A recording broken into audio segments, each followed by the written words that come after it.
দর্শক, আজকের আমাদের এই বিশেষ আলাপচারিতার আমন্ত্রিত অতিথি নিহার সিদ্দিকী, যিনি একজন অত্যন্ত স্বনাম খ্যাত ফটো সাংবাদিক।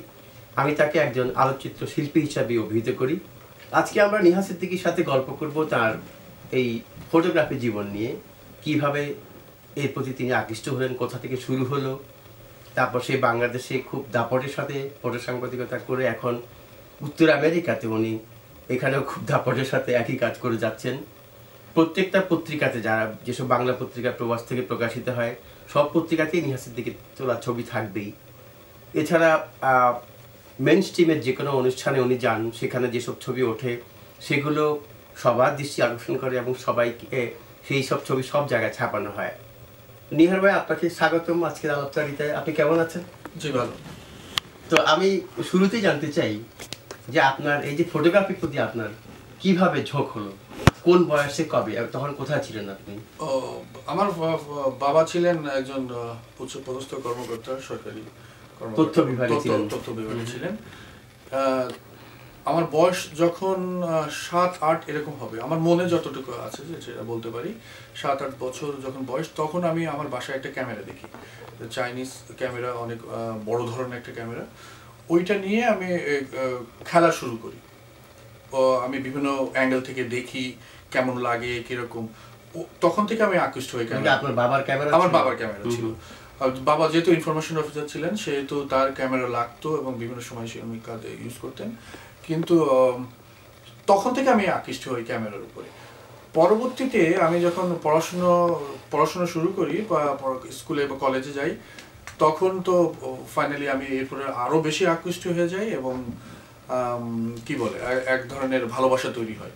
তারপর থেকে তো শুরু। এবং আমাকে যারা সাহায্য করেছেন, নাম করা ভালো কিছু ফটোগ্রাফারের সাথে আমার সান্নিধ্য এসছে, আমি তাদের কাছে গেছি, তারা আমার উস্তাদ হিসেবে আমি যাদেরকে আখ্যায়িত করতে পারি। আপনি মানে পত্রিকায় ফটো সাংবাদিকতা কবে শুরু করেন? আমি 85-86 এর দিকে আমি প্রথম আমি আমার দেশের বাড়ি খুলনাতে, আমি ওখানে একটা পত্রিকাতে জয়েন করি 85-86 এ। জয়েন করার পরে আমি ওখানে 2-3টা পত্রিকায় কাজ করি। পরবর্তীতে আমি ঢাকায় চলে আসি। ঢাকাতে এসে কোন সালে ঢাকায় আসেন? আমি 93-94 এর দিকে ঢাকায় চলে আসি। তখন আমি প্রেস ক্লাবে যাই, ঢাকার বিভিন্ন খুলনার একটা পত্রিকার প্রতিনিধিত্ব করি। তখন আমি ব্রো চিফ হিসেবে কাজ করি।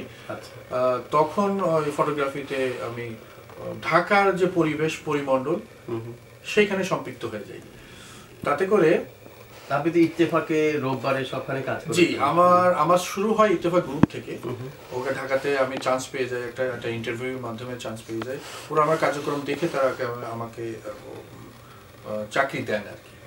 তো প্রথমে আমি কাজ করি রোববারের চিফ ফটোগ্রাফি হিসেবে কাজ করা শুরু করি এবং পরবর্তীতে ইত্তেফাক এবং নিউ নেশন, যেহেতু কম্বাইন্ড তারা একসঙ্গে গ্রুপ ছিল, সেহেতু সব ক্ষেত্রে আমাকে কাজ করতে হয়েছে। এবং আমি বলবো না দাপটের সঙ্গে, কিন্তু আমি অনেক ভালো কাজ করেছি। তখন বন্ধু মহলে অনেক সুনাম ছিল। এটাই আমার শুরু আর কি। তখন তো আপনি ফটোগ্রাফি করতে গিয়ে পত্রিকার জন্য আপনি মার খেয়েছেন, মানে মানে আপনার ছবি পুরো মানে 8 কলাম ছাপানো হয়েছিল, সেই গল্পটা বলুন। এটা একটা অবিশ্বাস রকম ঘটনা। এটা হচ্ছে 96 এ, যেটা দিয়ে আপনি 96 এ আমি তখন ইত্তেফাকে জয়েন করি বা রোববারে আমি কাজ করি। 96 এ একটা কনসার্ট হয় ইনডোর স্টেডিয়ামে। একটা কনসার্ট হয়। সেই কনসার্টে আমার দায়িত্ব পড়ে ওখানে কভার করার জন্য। আমি যাওয়ার পরে আমি দেখি যে সন্ধ্যার দিকে যখন আবার শুরু হবে, তখন মিরপুরে কিছু ছেলে তারা হলের ভিতরে ঢুকতে চায় এবং পুলিশের সঙ্গে তাদের একটা মারদাঙ্গা হয়। বেসিক্যালি আমরা তো সাংবাদিক, আমরা এইগুলো কভার করার জন্য ব্যস্ত থাকি। সেই অর্থে আমি সেই সময়ে বাইরে কিছু ছবি নিয়ে ফেলি আর কি। যখন টিয়ার গ্যাস মারা, কেউ ইট মারতেছে বা এই ধরনের কোনো অ্যাকশন ছবি আমি নেওয়ার চেষ্টা করি। এবং সেই সময়ে একটা গুরুত্বপূর্ণ ছবি আমি নিয়ে ফেলি, সেটা হচ্ছে যে একজন সাংবাদিককে পুলিশ কর্মকর্তা বা পুলিশেরা তারা খুব বেদম পিটাচ্ছে। তো দূর থেকে আমি দেখে এটা আমি আর করতে পারি নাই, মানে এটা আমি বলি এটা মিস করলে আমার জীবন অনেক বড় কিছু মিস করব। সো আমি এটা টেক করি, আমি নিয়ে নিই এটা, এবং নেওয়ার পরে যেটা ঘটনা ঘটলো যে পুলিশের অন্য যারা আছে তারা বলে স্যার ছবি তো ওকে মেরে তো লাভ নাই, ছবি তো নিচ্ছে আরেকজনকে, ওকে ধরেন। তারা আমাকে চার্জ করলো এবং আমি সেখান থেকে পালাই ইন্টার স্টেডিয়ামের মধ্যে চলে যাই কোন রকম ভাবে। আমি তখন তো আমাদের এখানে এখন যে ডিজিটাল, সেই ডিজিটাল তো তখন ছিল না, তখন ছিল ফিল্মে। সো ফিল্ম কিভাবে কি করা যায়, মাথার মধ্যে চট করে বুদ্ধি এসে গেল, ফিল্মটা আনলোড করে আমি আমার গোপন একটা জায়গায় রেখে দিলাম, আনবিলিভেবল। সো গোপন একটা জায়গায় রেখে দিলাম এবং আরেকটা ফিল্ম লোড করে আমি ভিতরে ঘোরাঘুরি শুরু করলাম। তারপরে অনেক রাত 8টা 8:30টার দিকে আমি ওখান থেকে এক অর্থে পালায় চলে আসি, এসে মিরপুর একটা স্টুডিওতে ল্যাবে সেখান থেকে ছবিগুলো প্রিন্ট করে এবং সোজা জনকণ্ঠে চলে যাই। তখন জনকণ্ঠে আমাদের বাংলাদেশের স্বনামধন্য ফটো সাংবাদিক, উনি নাম করে ফটো সাংবাদিক ছিলেন, তো ওনার নাম হচ্ছে পাবেল রহমান। ওনাকে এই ছবিগুলো দেওয়া হয় এবং উনি এটাকে সিলেক্ট করে, তখন তোয়াব ভাই ছিলেন সম্পাদক, তোয়াব ভাইকে দিলে তোয়াব ভাই এটা অ্যাপ্রুভ করলেন এবং পরের দিন সকালে দেখলাম যে 8 কলম পুরো পাতা জুড়ে 8 কলম পত্রিকা, 6 কলম ছবি, বিশাল বড়, বাই নেম, আমার নেম। সো এটা ছিল আমার একটা উত্থানের একটা প্রথম সিঁড়ি। তখন জনকণ্ঠ বাংলাদেশের সেরা একটা পত্রিকা, সেই এটা 96-এ। এবং এই ছবি দিয়ে আমার উত্থান। এবং আমি ওই সময় যে আমাকে চার্জ করছিল, আমি আহত ছিলাম, অনেকেই সমবেদনা জানিয়েছেন, প্রেস ক্লাবে গেলে অনেকেই বাহবা দিয়েছেন, যেহেতু এটা আমার উত্থানের একটা বড় পথ ছিল। এর অবিশ্বাস্য রকম একটা ঘটনা, আমি জীবনে এটা ভুলবো না। আপনার আমেরিকা আসাটা কিভাবে হলো? এটা একটা বিশাল ঘটনা। এটা ঘটনা হলো যে আমি 98-এ আসার মনস্থির করি। তার ঘটনা হলো যে আমার একটা এক্সিবিশন ছিল, আমার লন্ডনে একটা এক্সিবিশন, সেই এক্সিবিশনে পার্টিসিপেট করি এবং সেখানে আমার ভিসা হয়ে যায় এবং আমার তাদের সাথে সবকিছু কাগজপত্র এবং আমার ফটোগ্রাফিক সবকিছু আমাদের ঠিকঠাক হয়ে যায়।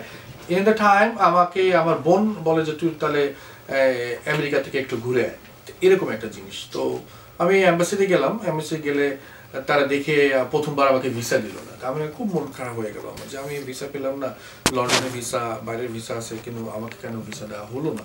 নেক্সট উইক এটা বাই ফোর্স, একদম আমার পার্সোনাল এবং ইসের জন্য বাই ফোর্স কেন আমাকে ভিসা দেওয়া হলো তার জন্য। সেই সময় ভিসা ইজ ভেরি টাফ। আমাদের সাংবাদিক বন্ধুরাও তখন আসতে জানতেন না, বা আসতে পারতেন না, বা তারা ট্রাই করতেন না যদি না দেয়। সো আমার একটা ছিল সেটা যে কেন আমাকে ভিসা দেওয়া হলো না। সেই অর্থে আমি এমবাসিতে আবার যাই এবং আবার অ্যাপ্লাই করি এবং তারা আমাকে প্রশ্ন করে এবং আমি তাদেরকে জিজ্ঞাসা করেছিলাম যে তুমি আমাকে কেন ভিসা দিবে না, কি রিজন সেটা আমার জানাতে হবে লিখিত, আমরা অফিসকে জানাবো। দেন তারা একটু চিন্তা করে আমাকে ভিসা দিয়ে দেয়। এটা আমার একটা বিশাল ব্যাপার। এবং ভিসা নিয়ে আমি আমেরিকাতে প্রথমে লন্ডনে ওখানে যাই, ওখানে এক্সিবিশন ফিনিশ করে তারপরে আমি নিউ ইয়র্কে চলে আসি। নিউ ইয়র্কে আসার পরে তো কাজ শুরু করি নিউ ইয়র্কে। আচ্ছা, আপনি তো মানে বিনোদনের ক্ষেত্রেও প্রচুর বিনোদন সাংবাদিকতা, যেটা আর কি মানে অনেক নায়িকা আপনার হাত দিয়ে তৈরি হয়েছে, গল্প করবেন না ব্যাপারে? এটার একটা ভালো দিক আমি বলবো, কারণ আপনি রোববারে ছিলাম, আমার বিনোদন একটা পেজ পাতা ছিল, সেটার আমাকে দায়িত্ব দেওয়া হয়। এবং তুষার ভাই সম্পাদক ছিলেন, আমাদের নীরু ভাই ছিলেন এটার নির্বাহী সম্পাদক, এবং আমার কাছে নীরু ভাই আমাদের মাঝে নাই, কিন্তু আমি তাকে ফিল করি। এনিওয়ে, সো আমি ওই ক্ষেত্রে চলার ক্ষেত্রে আমি বিনোদন পাতা দেখার ক্ষেত্রে বিভিন্ন নায়িকা, ব্যান্ড শিল্পী, মডেল, এদের সাথে আমার একটা সখ্যাতা হয় এবং রিলেশন হয়, এবং যাতে করে আমি বিভিন্ন মডেলদের ছবি তোলা, নায়িকার ছবি তোলা, তারপরে অনেক অনেক ছবি তুলেছি যাদের এখন আমার কাছে মনে হচ্ছে যখন শ্রাবন্তী না, বনশ্রী যখন নায়িকা ছিল, তখন ছবি তুলছে। বনশ্রী এখন হয়তো আপনারা অনেকে মনে করেন যে সে রাস্তায় ভিক্ষা করে বা প্রবলেমে আছে, বই বিক্রি করে, কিন্তু আমি বনশ্রীকে দেখেছি তখন সে নায়িকা ছিল। আমি তার বাসায় গেছি, আমি ছবি তুলছি তার, তখন সে নায়িকা। যাই হোক, আমাদের চিত্র জগতের পরিবর্তনের হয়তো কারণে তার এই অবস্থা। এনিওয়ে, আমি বিভিন্ন ববিতার বাসায় যে ছবি তোলা, আইয়ুব বাচ্চুর ছবি তোলা, বিভিন্ন ব্যান্ডের ছবি তোলা, এগুলো ওই সময় ছিল। আজম খানের ছবি তোলা, এটা আজম ভাই যে বিখ্যাত একটা বিস্ময়কর আমার যে মানে বিস্ময়কর ভাই। ইউসুফ ইলেকট্রনিক্স আমাকে, আজম ভাইয়ের গল্পটা শুনতে, আজম ভাইয়ের গল্পটা এরকম যে ইউসুফ ইলেকট্রনিক্স ওদের একটা আশরাফ বাবুর সুরে একটা রেকর্ড, ঘনিষ্ঠ বন্ধু আমার বন্ধু। কিন্তু ইউসুফ ইলেকট্রনিক্স, নিউ মার্কেটে ইউসুফ ইলেকট্রনিক্স একটা রেকর্ডিং স্টুডিও, তারা স্টুডিও ঠিক না, রেকর্ডিং প্রযোজনা করে তারা। আমাকে বললো যে আপনাকে এই আজম খানের কিছু ছবি তুলে দিতে হবে, যেহেতু তার একটা সলো ক্যাসেট, তখন ক্যাসেট ছিল, ক্যাসেট বেরোচ্ছে, আপনি করতে পারেন। ঠিক আছে, আমি সাদরে গ্রহণ করলাম। এবং গুলশানের একটা বাসায় তার একটা ভিডিও শুট, তখনকার video shoot very tough, but video shoot এবং ফটোগ্রাফির জন্য তারা অ্যারেঞ্জমেন্ট করে আর কি। তখন আমি ওই বাসায় যাই এবং যে ও কিছু ছবি তুলি আজম ভাইয়ের, এবং তার থিমের উপরে কাজ করার চেষ্টা করি। ওই ক্যাসেটের নাম ছিল কেউ নেই আমার। এখন আজম ভাই সোফায় বসে বেহালা বাজাচ্ছেন, বিভিন্ন অ্যাঙ্গেল দিচ্ছেন, কিন্তু কেউ নেই আমার এই থিমটা আমার কাছে পছন্দ মনোভূত হচ্ছে না। তখন আমি আজম ভাইকে রিকোয়েস্ট করি, আজম ভাই একটু বাইরে আসেন, একটু মাঠে যাই, দেখি ছবি তোলার চেষ্টা করি। তখন আজম ভাই বলেন ঠিক আছে। বাইরে যাওয়ার পরে বাড়ির পিছনে ব্যাকইয়ার্ডে আমি যাওয়ার পরে দেন আজম ভাই আমার তখন মাথায় একটা বুদ্ধি খেলে গেল, কি করা যায়। আজম ভাইকে বললাম, আজম ভাই আপনি এখানে মাটিতে শুয়ে যান। তো সে বলে কি বলো তুমি, আমি মাটির মধ্যে শুয়ে যাবো? না, শুয়ে যান।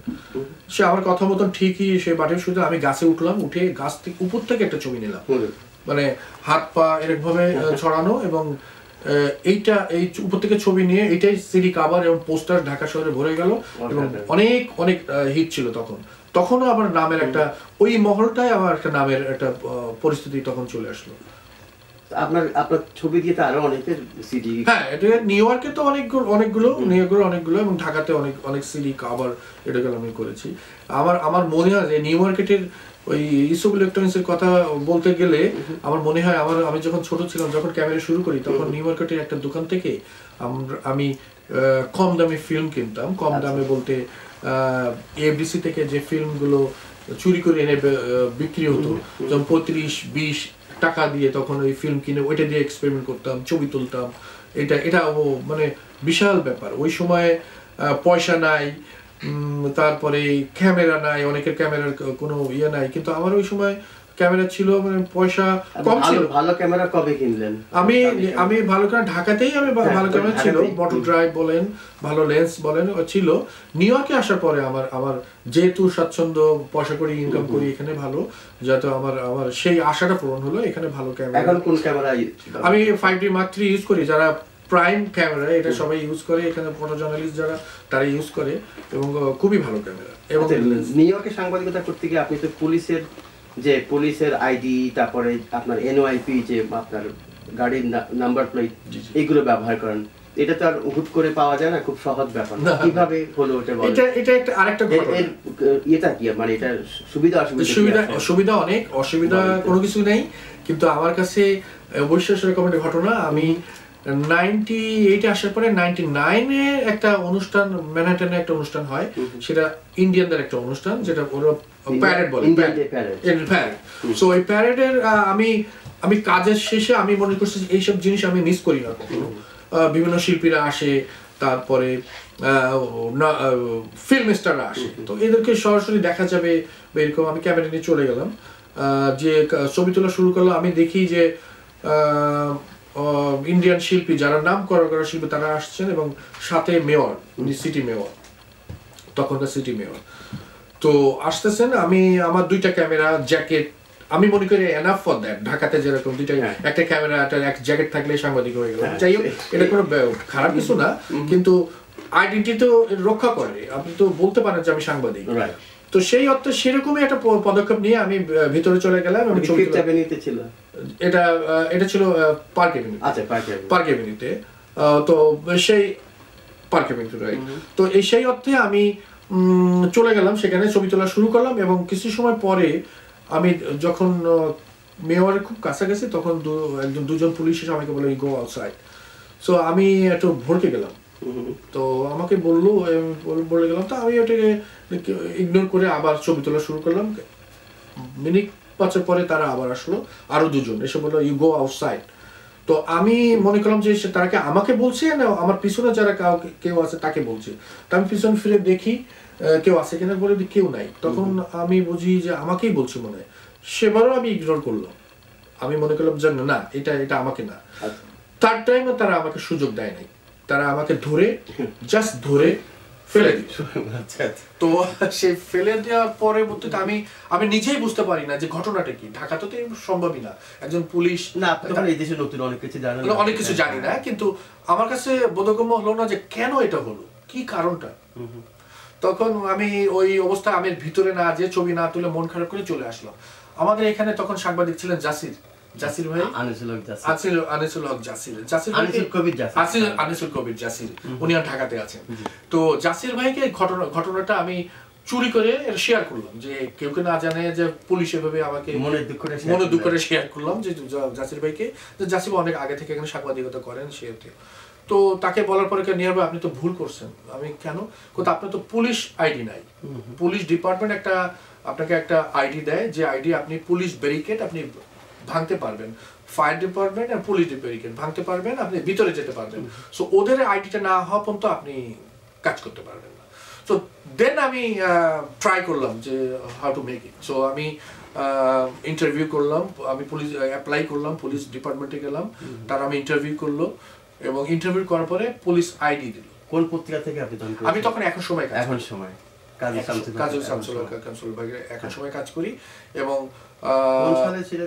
এটা ছিল 2000 সালে, এরকম আমার মনে হয় 2000 সালে শুরু করি। তো এই আইডিটা পাওয়ার পরে আমি বেনিফিটটা দেখলাম, আমি অবিশ্বাস্য রকম চেঞ্জ বলতে, আমি কোনো অনুষ্ঠানে গেলে কোনো দখল নাই, কোনো পুলিশের কোনো ব্যারিকেড নাই, রাজার মতন যাই ছবি তুলি। আমি যেরকম প্রেসিডেন্ট এবং আমেরিকার প্রেসিডেন্ট তার অনুষ্ঠান, তার কভার করা, এখানেও যেতে পারছি। গত প্রেসিডেন্ট ছিলেন আমাদের, আমেরিকার প্রেসিডেন্ট ছিলেন, গত প্রেসিডেন্ট ছিলেন না, তার আগের প্রেসিডেন্ট ছিলেন আমাদের ক্লিনটন, এবং তার অনুষ্ঠান আমি কভার করতে পেরেছি শুধুমাত্র পুলিশ আইডির জন্য। কারণ তারা দেখছে যে এরকম, আমি ওই সময় একটা জিনিস দেখলাম যে আমেরিকান ক্যামেরাম্যানরা যারা তারা কত সিস্টেমিক ভাবে কাজ করে, সিস্টেমেটিক ভাবে কাজ করে এবং সুন্দরভাবে কাজ করে। সেটা হলো যে তারা একটা জায়গা নির্ধারণ করে, সেই জায়গায় দিয়ে দেয়, আপনি সেখান থেকে ছবি তুলবেন। তো সেই ক্ষেত্রে আমি সেখানেও এরকম, তো ওই সময় আমাদের কিছু ফ্রেন্ড হয় এখানে, আমেরিকান মেইন স্ট্রিমের ফটোগ্রাফারের সঙ্গে আমার পরিচয় হয়, তাদের সাথে লেনদেন হয়, অনেক ফটোগ্রাফি। নিউ ইয়র্ক পোস্ট, আমার একবার একটা ছবি ছাপা হলো ডেইলি নিউজ না, এটা নিউজডে ছাপানো হলো। আচ্ছা, আপনার গাড়িতে দেখি আবার এনওয়াইপি, যেটা নিউ ইয়র্ক প্রেস। আপনি এটা তো অনেক সুযোগ সুবিধা, আপনি ম্যানহাটনে অনেক জায়গাতে আপনি গাড়ি পার্কিং করতে পারেন। হ্যাঁ, এনওয়াইপি এর হচ্ছে যে প্রেস ডিপার্টমেন্ট আপনাদের জন্য অনেক জায়গা নির্ধারিত আছে, যেরকম এনওয়াইপি প্লেট থাকলে আপনি, যেহেতু প্রেসের লোক, তাদের আমাদের যেখানে সেখানে যেতে হয়, গাড়ি পার্কিং এর সমস্যা হয়। ম্যানহাটন তো জানেন অনেক বেশি রকম গাড়ি, অনেক সমস্যা হয়। কিন্তু আমাদের নির্দিষ্ট একটা জায়গা আছে যেখানে আমরা গাড়ি পার্কিং করতে পারি, ইউনাইটেড নেশন, ফিফথ এভিনিউ, বিভিন্ন জায়গায় যেখানে প্রেসদের খুব আনাগোনা, সেইখানে বিভিন্ন টেলিভিশন স্টেশনের আশেপাশে এরকম বিভিন্ন প্লেট থাকে, সেখানে আমরা গাড়ি পার্কিং করতে পারি। আপনি যখন জাতিসংঘ সাধারণ পরিষদের অধিবেশন আসে আর কি প্রতি বছর সেপ্টেম্বরে, তখন আপনি মহাব্যস্ত হয়ে পড়েন। তখন ঢাকা থেকে প্রাইম মিনিস্টার আসার আগেই এসে যান, যে কল্লোল ভাই, জয় ভাই, খোকন ভাই, ওরা 3 জন যথারীতি এসে পড়েন, এবং তারা হোটেল বাদ দিয়ে আপনার বাসায় থাকেন। তো আপনি তখন যে কি যে আপনার সময়, যে আমরা জানি আপনি মহাব্যস্ত থাকেন। আর দেখা যাচ্ছে যে প্রাইম মিনিস্টারের অনুষ্ঠানের অধিবেশনের যোগদানের অনেক ছবি আপনারটাই ব্যবহার করা হচ্ছে। তো আপনি খুব, তখন কি আপনার খুব আনন্দ হয় যে এত ব্যস্ত থাকেন? অবশ্যই আনন্দ হয়। প্রতি বছর আমি প্রাইম মিনিস্টার যখন আসে তার আগে থেকে আমাদের বাংলাদেশ মিশন এবং কনসুলেট থেকে খবর পেয়ে যাই, এবং ওখানে তো প্রসিডিউর আছে যে আপনি কিভাবে কাজ করতে হবে, বিভিন্ন আইডি তৈরি করে অ্যাপ্লিকেশন নিয়ে ওদের সাথে কমিউনিকেট করতে হয়, নিতে হয়। সেটা আমি যথারীতি কাজ শেষ করি এবং আমি স্বাচ্ছন্দ্যের ভিতরে যাই। আমার বন্ধুরা যারা আসেন ঢাকা থেকে প্রধানমন্ত্রীর সঙ্গে তাদেরকে নিয়ে আমি প্রধানমন্ত্রীর আগেও আমি 2001 থেকে যাওয়া শুরু করি ইউনাইটেড নেশনে। সো বিভিন্ন সময় আমি ইউনাইটেড নেশন আমি তোলা ছবি বহু আগে থেকেই ব্যবহার হয় এবং বাংলাদেশের বিভিন্ন পত্রিকাতে ছাপা হয়, ফোকাস বাংলার সাথে যেহেতু জড়িত সেহেতু আমি এখান থেকে ছবি পাঠালে সেটা বাংলাদেশের বিভিন্ন পত্রিকাতে ছাপা হয়। আমি এখানে বলে রাখা যে ফোকাস বাংলা ছাড়াও আপনি সাপ্তাহিক পত্রিকাতে যুক্তরাষ্ট্রের প্রতিনিধি, কাজে আপনি একজন মহাব্যস্ত সাংবাদিক। আচ্ছা, আপনি এইসব ছাড়াও আপনাকে এখানে আমাদের উত্তর আমেরিকার যেটা সবচেয়ে বড় অ্যাওয়ার্ড যেটা হয়, মানে ঢালিউড অ্যাওয়ার্ড, তারপরে হচ্ছে NRB অ্যাওয়ার্ড, তা আপনি এইসব অ্যাওয়ার্ডের সাথে বহু বছর ধরে জড়িত। আপনার তোলা ছবি দিয়ে মানে কি না হয়, ওদের সমস্ত সিভিনিয়ার বলেন, বিশাল বিশাল মানে বিলবোর্ড সব কিছু হচ্ছে।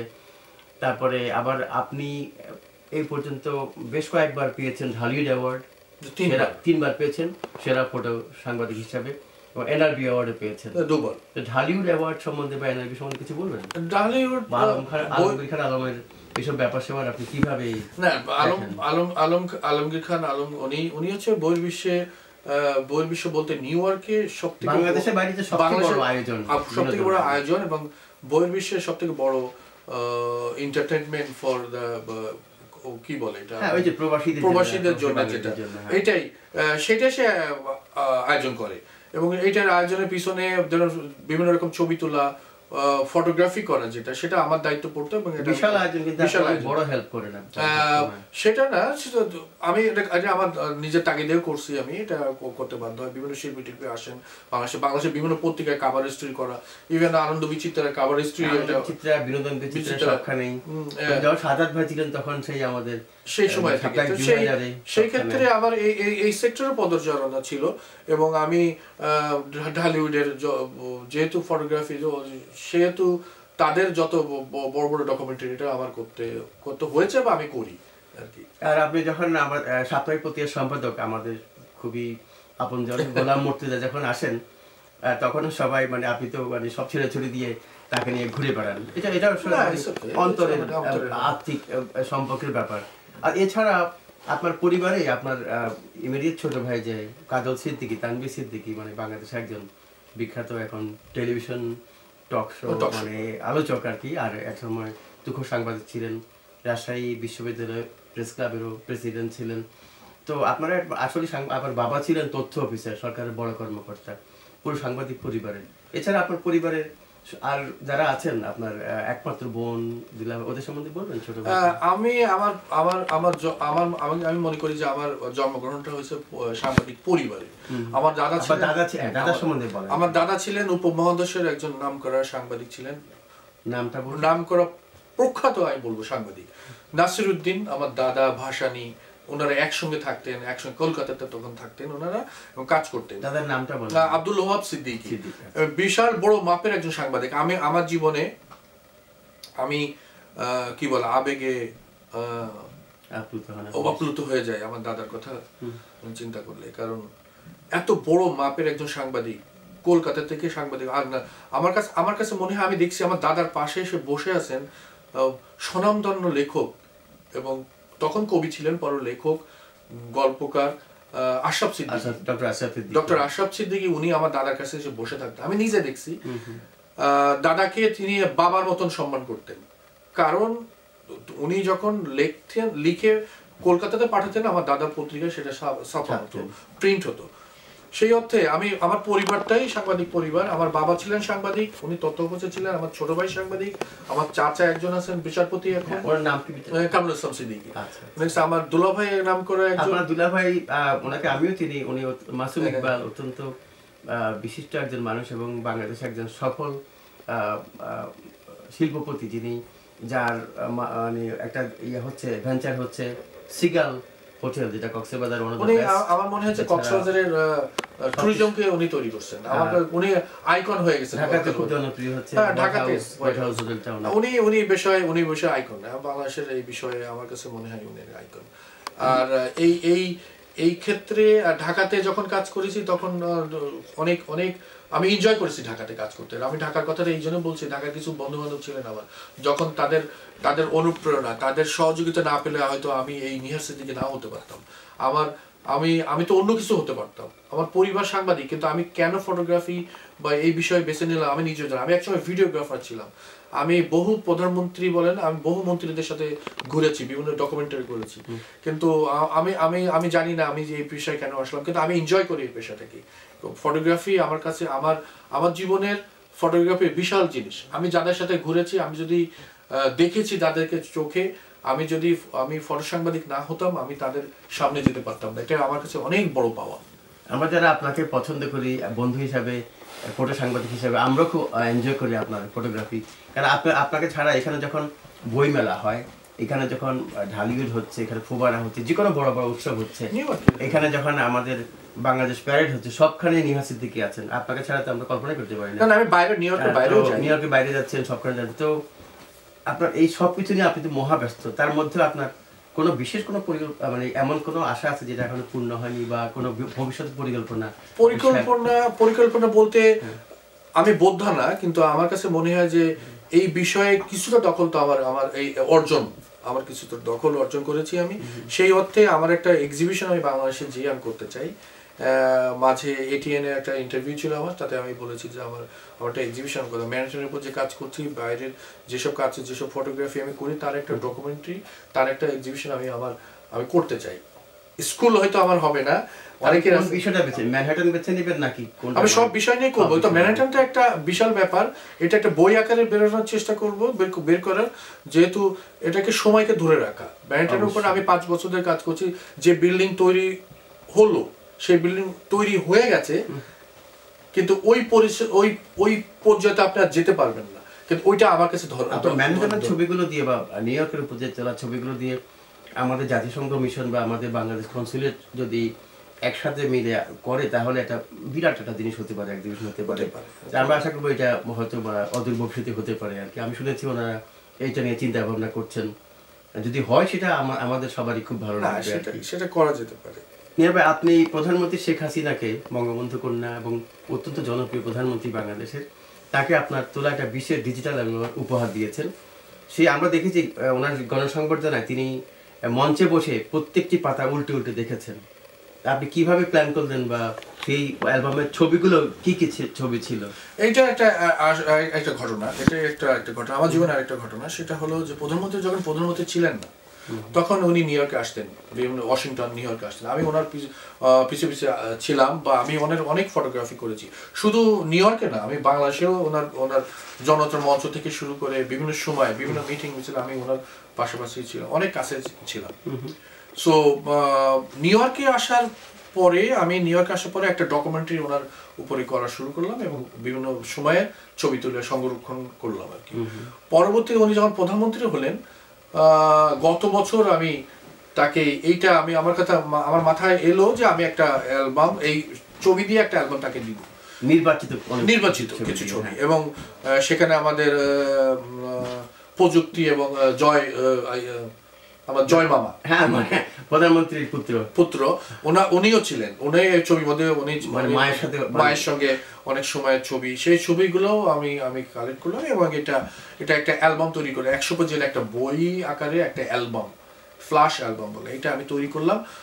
এটা আমার তৈরি করতে সময় লেগেছে, কিন্তু এইটা যে আমি কিভাবে দিব, এটা তার প্রোটোকল আছে, তার বিভিন্ন সেক্টর আছে, তার দেহরক্ষী যারা আছে তারা আছে, আমাদের এখানে মিশনের লোকজন আছে। আমি সবাইকে বলার চেষ্টা করলাম যে এই জিনিসটা আমি তাকে দিতে চাই, এবং আমি পারিনি, কিন্তু সহযোগিতা বলতে যে তারা ওই পর্যায়ে তারা যেতে চায় না যে একটা জিনিস তাকে আমি দিব, এই যে তারই জিনিস কিন্তু আমি দিতে পারবো বা এরকম। এনিওয়ে, এর মধ্যে আমাদের এক বন্ধু, আমাদের ঢাকা থেকে আসা এক বন্ধু বললেন যে নিহার ভাই, আপনি এক কাজ করেন, তাকে সম্বর্ধনা দেওয়া হচ্ছে, আপনি ওখানেই দেন।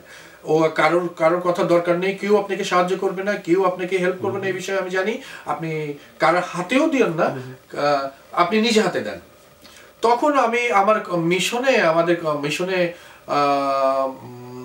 একটা প্রেসদের সঙ্গে একটা ছিল, একটা আলোচনা ছিল, সেখানে গেলাম। সেখানে যে আমাদের পররাষ্ট্রমন্ত্রী দীপুমণি ছিলেন, উনি অ্যালবামটা দেখলেন, দেখে উনি খুব প্রশংসা করলেন আমাকে। তো আমি দীপু আপাকে, আমি আপা বলি, দীপু আপাকে বললাম যে আমি এটা তাকে দিতে চাই। তো উনি বললেন ঠিক আছে আমি দেখি কিভাবে দেওয়া যায়। তো উনি ভিতরে চলে গেলেন, আর হলো না। কিন্তু আসল ঘটনা যেটা ঘটলো সেটা হলো যে আমি এই অনুষ্ঠানে, যে সম্বর্ধনা অনুষ্ঠানে গেলাম, সেখানে আমি অ্যালবামটা সাথে নিয়ে গেলাম এবং আওয়ামী লীগের যারা ছিলেন তারা বললেন যে আমাকে দেন, আমি দিয়ে দিই। আমার বন্ধু বললেন না, ওটা ও তৈরি করছে এবং ওটা সে প্রধানমন্ত্রীর হাতেই দিবে, নিজের হাতেই দিবে। সো আমি অনেক চেষ্টা করার পরে পারিনি। সামনে যখন বসে ছবি তুলছি তখন কাকতালীয়ভাবে আমি দীপু আপার সঙ্গে আমার চোখাচোখি হয়ে যায় এবং আমি তাকে ইশারা করি যে আমি এই জিনিসটা তাকে দিতে চাই, আপনি তাকে বলেন। যেহেতু তিনি দীপু প্রধানমন্ত্রীর পাশে বসেছিলেন, সেহেতু আমার সফল হলো, যেহেতু উনি বললেন যে আমি চোখে দেখলাম যে উনি প্রধানমন্ত্রীকে কানে কানে বলছেন যে ও একটা জিনিস আসছে, অ্যালবাম আনছে, দিতে চায়। এবং প্রতিবারই সেশন যখন হয় ইউনাইটেড নেশনের, প্রতিবারই এখানে কিন্তু প্রধানমন্ত্রীর জন্মদিন হয়। তো আমাদের দেওয়ার তো তার কিছু নাই, আমার তো কিছু দিতে পারি না। তখন আমি দীপু আপা কানে কানে বললেন যে ও একটা জিনিস আছে, ছবি আপনি তোলেন বেশিরভাগ সময়। হ্যাঁ, অনেক জন্মদিন ছবি আমিও তুলেছি, এটা ঠিক আছে। তো আমি কানে কানে বলার পরে দেখলাম যে উনি আমাকে ডাক দিলেন, প্রধানমন্ত্রী নিজে ডাক দিলেন। আমি কাছে যেতে চেলাম, কিন্তু দেখলাম যে দুই পাশ থেকে সিকিউরিটি 5-6 জন চলে আসছে, খুব স্বাভাবিক। তো প্রথমত নিজে বললেন না ঠিক আছে তোমরা থাকো, ও আমাকে একটা জিনিস দিতে চায়। তখন আমি অবশ্যই সব গর্ববোধ করলাম। আমি তাকে হাতে দিলাম এবং দিয়ে বললাম যে এটা আপনার জন্মদিনের উপহার। উনি হাসলেন এবং উনি পুরো অনুষ্ঠানটাই আমার মনে আছে যে আপনিও তো ছিলেন, পুরো অনুষ্ঠানটাই উনি পৃষ্ঠা উল্টা দেখছেন এবং আমার মনে আছে উনি অনেক পুরানো স্মৃতি উনি খুঁজে পেয়েছেন তার ভিতরে। তো এটা আমার জন্য একটা বড় পাওয়া। ওই সময় যিনি পেয়েছেন তার জন্য অনেক বড় পাওয়া মানুষ হিসাবে। প্রধানমন্ত্রী ছাড়া তো উনি তো মানুষ, তাই না? উনি পছন্দ করেন, উনি এইসবগুলো পছন্দ করেন, উনি সাংবাদিকদের অনেক পছন্দ করেন। এবং ছেলের সাথে যারা আমাদের নর্থ আমেরিকা যারা আওয়ামী লীগের নেতা আছেন অনেকের সাথেই অনেক চমৎকার সব ছবি।